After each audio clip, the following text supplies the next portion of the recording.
Hi, my name's Dave for Cyderbaby. I want to introduce to you a very fantastic guitar player called Alastair Greene. Hello, Alastair. Hey man, thanks for having me on your show. I appreciate it. Pleasure's all mine. So, where are you based at the moment? I live in an unfortunately named town called Oxnard, California, which is north of Los Angeles, about 30, 40 miles. So technically I'm just in Southern California. Right, that's cool, man. Um, we're here today to talk about, well, your new single, Baby Yes. Mile, came out a Yep. couple of weeks ago. Just a few, just like about a week. Just not even a week. Yeah, about six Wow, days. Yeah. cool. Fresh off the press. It's an acoustic version of what's on the album. Yeah, exactly. We decided to, because that song had actually been written on acoustic guitar, and we wanted to kind of just keep music coming out. And been kind of messing around with some acoustic recording. We decided to release a single, and we're going to probably do a couple more as well. And that was one of the songs on the record that I co-wrote with Tab Benoit, who produced my record as well. So. Cool. Right, so tell me a bit about the album then. Was it New World Blues? The New World Blues, yeah. So that came out in late October of 2020, and I recorded that outside of New Orleans, where Tab Benoit lives, in the town of Houma, Louisiana, in Tab's home studio. And for those that may or may not know, Tab Benoit is a blues rock musician from the New Orleans area of Louisiana, and very highly respected, well-known, player, singer, songwriter, guitar player. And turns out he also produces records. He has a record label. He's a fantastic drummer. He also Cool. mixes and masters. So it was kind of like, he helped me write some of the songs. He played drums on the album. He co-wrote, engineered, like I said, all this. So basically, is one of those guys that can do everything. But he didn't play any guitar on the record. That was my job. And we had a great time making the record. We made it like the summer of 2019. I went down to his place for about a week Yeah. with a handful of songs, and we knocked it out with his bass player Corey.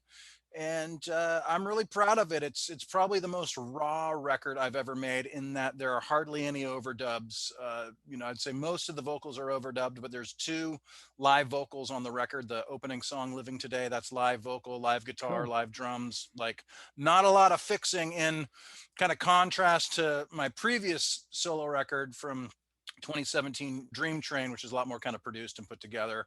But this one is pretty live, and I can hear it. I mean, I know, I can hear all the mistakes, but hey, but that's part of this kind of music, is capturing a moment and letting the listener, just enjoy that moment and enjoy that vibe. Very organic system. Hmm. What were your influences then to make this album? To make this album, Yeah. well, I mean, to make this album, I mean, that's, everything that you do and listen to kind of comes up to that one point. I mean, to make this album, I mean, I've been a blues rock guitar player, and that's been my primary thing for a long time. For over 20 years, but I've also played in a lot of different kinds of other bands. So there's other influences that have, come into my Yeah. playing and whatnot. I played with Alan Parsons for 7 years. And when I made this record, I had come off a tour with a guy named Sugar Ray Rayford, who's more of a soul, blues, funk artist. Yeah. And so I'd been playing some more kind of funk oriented material with Sugar Ray, and I wanted to create some funkier vibes for the New World Blues and let Tab and Corey kind of do their thing, being from the New Orleans area and having their own kind of grooves. As far as like songwriting goes, there was a handful of things that I lifted. That's a polite way of saying I stole. I guess I could say nicked, right? Yeah. That's a term Cool. I could, Yeah. nicked, from Peter Green. There's a couple things like I directly lifted from a Peter Green Fleetwood Mac song, as well as Gary Moore, Yeah. who's one of my favorites. And then just whatever other kind of influences kind of came in. I mean, those are two specific guys where I was like, I need a riff for a song, and I listened to something and I kind of like changed it around and did something with with a couple of songs with Peter Green and Gary Moore, and then everything else that I'm just kind of into. I'm into, besides, British blues, some Southern rock, Allman Brothers Band, Government Yeah. Mule. And I grew up listening to, Iron Maiden and Van Halen. So, I mean, I don't know if you can hear all that in there or not, but that, that's kind of just summing up all my influences into like six names right there. So, Okay. Going back, why did you go and take the blues route rather than more rock metal? route if you were Well, growing up listening to Maiden and that's an interesting question. And, so my first favorite band, really was probably Iron Maiden. And I saw them at the Long Beach Arena on the Power Slave tour and Scream for Me Long Beach. And yeah, I'm that old. I'm that yeah. old. I'm that old. So I'm on the Live After Death record. But I was, at that time, I was 14 years old, 15 years old. I started playing guitar shortly after that. And so, my first guitar heroes, were guys like Eddie Van Halen, the guys in Maiden. I was into Sabbath and Zeppelin, of course. And and I was also into guys like Jakey Lee, who played with Ozzy for Yeah, a while, and who had a band called Badlands. And I got really into Badlands, and I was also into Vivian Campbell, who played with Dio and is yeah, now with Def yeah. Leppard. And so you'd read interviews with these guys, and Vivian Campbell was very much talking about Rory Gallagher a lot, and you'd hear Jimmy Page's name mentioned a lot. And so there was something in these guys playing that I gravitated towards. And I mean, I loved a lot of other stuff that was going on then, but I was never really, I think you're predisposed to play things a certain way. I was never super technically adept. I could never kind of get to that sort of realm of playing crazy fast. And I mean, I wish I could. I love listening to that. And at a certain point, a friend of my dad's loaned me some records, which were BB King live at the Regal, Yeah. Johnny Winter's second winter, Stevie Ray Vaughan's first couple records, Allman Brothers Fillmore East, Jimi Hendrix Cry of Love. And I heard something in those records that I identified with these guitar players from the hard rock realm that I was digging on. And something, I mean, I'm not going to, whatever it was, something spoke to me. I heard this music and I was like, wow, that's where these guys got their stuff. It was pretty obvious to me at a certain point. And so I just started kind of digging into it. And once you kind of get into a certain style of music and you start reading interviews, and Steve Ray Vaughan was one of those guys that would just talk about who his influences were and everything. And if you're at all interested in the history of music, you start kind of going down that road. And I just kind of started going down that road and I never came back. No, I just got really into that music.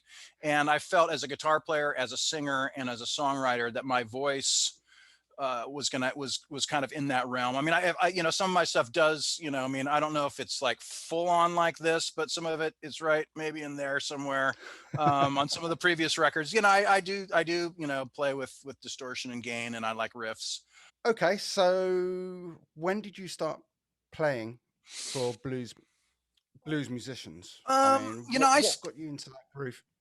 I start well, I started playing in bands pretty early. I was playing music like way early. I played saxophone and piano and whatnot when I was younger, and I started playing guitar and high school, so whatever, 15, 16 years old. And I started playing in bands pretty much right after I started playing guitar. I was in a handful of like rock bands through the 90s. And I would say there was a local band that toured. They're just from the Santa Barbara area where I grew up. They're called the Pontiacs. And they're well-renowned Southern California blues band. Like I said, they toured, they'd gone to Europe, they'd made some records, and they would play locally when they weren't out on the road. And I got to meet these guys and become friends with them and started sitting in with them. And that's kind of how I first started going and playing the music live. And when I decided to start kind of my band under my name as a power trio blues rock thing, I ended up getting the rhythm section from this band to play with me. And that was kind of my Right. band for the first, I want to say, almost decade. So that was, whatever, 97, 98.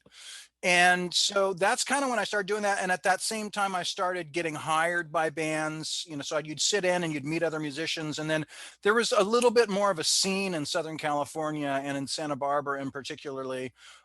So that there were a lot of gigs and there was a lot of bands. And with blues, once you start to learn the language, you can go and play gigs with guys that you haven't necessarily played with.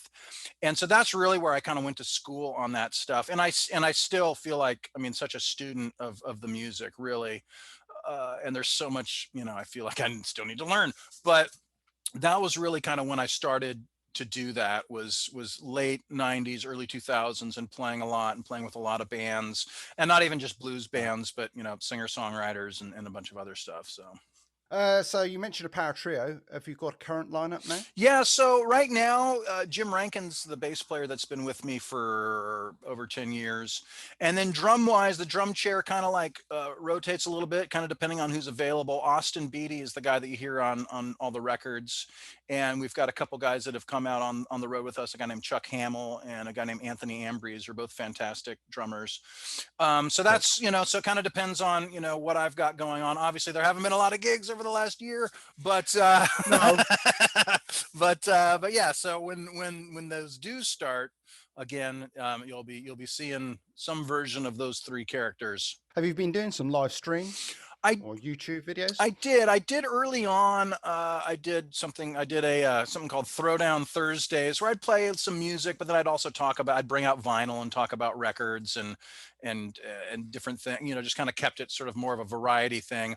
And then for 3 weeks, actually, I did something called Metal Mondays, where I'd take a record and I'd learn a bunch of the riffs off the record, and then play, like, kind of do sort of like a live Facebook stream guitar lesson. And I'm trying to think what three records I did. I did Number the Beast by Yeah. Iron Man, learned like half of that, over half of that record. I did Paranoid by Black Sabbath, and I think I did Holy Diver by Dio. And it Oh, was good and it man. was and it was fun, just because by doing the Thursday thing and performing some of my songs and blues songs, and then doing a handful of these Metal Mondays, it gave me something to really kind of work on and stay busy. And it's like, you can't just sit there and just knock out those riffs without rehearsing. I'd spend a whole week learning, how to play, Invaders and Number the Beast and stuff, and trying to get it so that I didn't look like a complete jackass, streaming live on Facebook. And so I did actually create these shows, and I put those on my YouTube channel, which we can throw a link somewhere or whatever, Yep. and also on my Facebook page. And I also did a live stream show with my band around the time that the New World Blues came out in October. And we did a live stream. We pre-recorded it, and we did, I want to say, close to 20 songs. We sold tickets and had a live Yeah. stream. We broadcast it. And then I've been taking those videos, and I was kind of taking those and putting those out once a week. You got to pick a day of the week. And so we decided to do Blues Day Tuesday. So we got Metal Monday, Blues Day Tuesday, and Throwdown Thursday. And then my record label's Whiskey Bayou, and there was some Whiskey Bayou Wednesdays. So I had 4 days of the week covered. But so I have some videos on my YouTube channel from the live stream I did with my band that came out really well. We did a lot of songs from the new record, as well as a few older songs and stuff. So that's been, something that we've been doing during the quote unquote lockdown, is continuing to kind of put out music for the people that are looking for it. Are you starting to get bookings now for gigs? Yeah, I've got a handful of things that are coming up, and fingers crossed that everything's going to happen. The first things that I have are going to be, I'm producing a band called Orphan John. There's some shows in the end of April that we're hopefully going to be doing, and then as mentioned, I'm on Tab Benoit's label, and one of the things he does is he'll take his artists out on tour. So there's some dates with Tab that are in the summer, kind of waiting to kind of see what's going to happen. And I got some other things with my band, as well as I'll be at the Big Blues Bender in Las Vegas, which is a multi-day festival. That's in September. So there's some things starting to kind of come up, and I think everyone's just kind of keeping their fingers crossed that these things are all going to materialize, and we're going to be able to go and play music and do it safely and sanely. Great. I mean, do you ever come this side of the pond? I have been a few times when I toured with Alan Parsons. We actually didn't play. It was so strange, being that he's from the UK. We played like London once the entire time I was in the band, like in, I don't know, 2014, 2015. And then but we did Europe a bunch, Germany, Holland, Italy, Spain, France. And then I was there, and then I was with Sugar Ray Rayford. We did a tour of the UK, I think January of 2018, or 20, no, maybe it's 2019, and some other year stuff. I am working on getting my band there. I am in touch with some agents, and and that's always kind of been the challenge for musicians from over here, is to, how do I get over there? And so that's really kind of where I've been putting a lot of energy and thought into, and part of the UK thing for me is like, so much of my favorite music is from there. It's like, I really want to come and play my stuff for you guys now. So we're working on it. So again, fingers crossed. Excellent. I see there's a Les Paul behind you. I mean, is that your Yes, weapon of choice? it is. I got this guitar. This isn't actually all that old. This I think is a 2009, and it's what's called chambered. So it's actually hollow in here. Oh, And okay. the reason for that, well, not totally hollow, but it's hollowed out. The reason for that is because I have another Les Paul that's older that weighs like 8,000 pounds. So this is a little lighter. I actually bought this to tour with Alan Parsons because I wanted to get back. I was playing a Clapton Strat for a while with him, and then I really wanted to get back to the humbucker sound. Yeah. Nothing like humbuckers through a Marshall half stack. So I got that guitar, and then this guitar turned into kind of the main guitar for my band too. And yeah, I just love that sound. There's something about the Les Paul through a, loud Marshall type amp that you can't beat. It just is what it is. You can't argue with it. It's like, so yeah, I love that guitar. Excellent. And I think on that note, I'm going to bid you farewell. All right, And man. thank you very much for your time today. Thanks so much, man, for having me on. I appreciate it. Thank you. All right. Cheers.